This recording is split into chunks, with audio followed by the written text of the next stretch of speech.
Hi there, my name's Lisa Howe from Perfect Form Physio here in Sydney. Now today I wanted to talk about a very common knee issue that we see every week called patellofemoral pain. Now I wanted to do a quick video about it because it's something that we often see people who have had it for a long period of time, they've seen lots of therapists, but it's really still very niggly and doesn't get 100% better. This is often because all of the contributing factors aren't actually looked at, and it's something that we do go into a lot of detail to make sure that we can get rid of it for good. Now, patellofemoral pain, obviously, is patella, your kneecap, and femoral, your thigh bone. This is pain where the undersurface of the kneecap has been rubbing on the thigh bone. Now, if you start looking at this on Google or anything, you'll often find that people talk a lot about the Vmo muscle, vastus medialis oblique. The principle that's often described is that three muscles of the quadriceps tend to pull the kneecap off to one side, and there's not enough strength in the Vmo to actually keep the kneecap tracking where it should. Now this can be a part of the patellofemoral pain syndrome.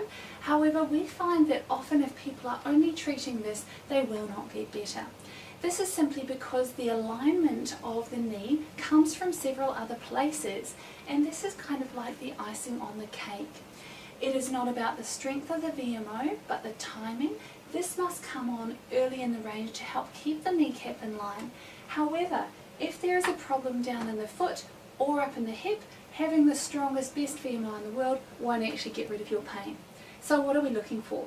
One thing that we need to do is have a look at the leg, and if you've got any pain in here, just do a couple of simple knee bends. Now we want to make sure that the thigh bone actually stays in line. What often happens when we ask clients with knee pain to do this is that the foot rolls in, and then as they bend, the knee starts rolling in. Now this will cause the kneecap to slide off to the side. The other thing we often see is collapsing down in the hip, which again makes the knee curve in. So we definitely want to be looking at training the muscles around the hip that actually keep the thigh bone in line. We need to train the muscles in the foot and look at appropriate footwear to help keep the foot supported, and then the knee will actually start tracking in line again. If it's been happening for some time, we may need to do some release techniques through the outside and some retraining for all those muscles on the inside. But treatment for patellofemoral pain should not just be localized to this area. It definitely needs to take into account the hip above and the foot below. The knee is just kind of the weak point in the middle that takes the load. So I hope that helps you understand that kind of knee pain a little bit more. Feel free to contact us if you have any more questions about that. We look forward to being able to help you.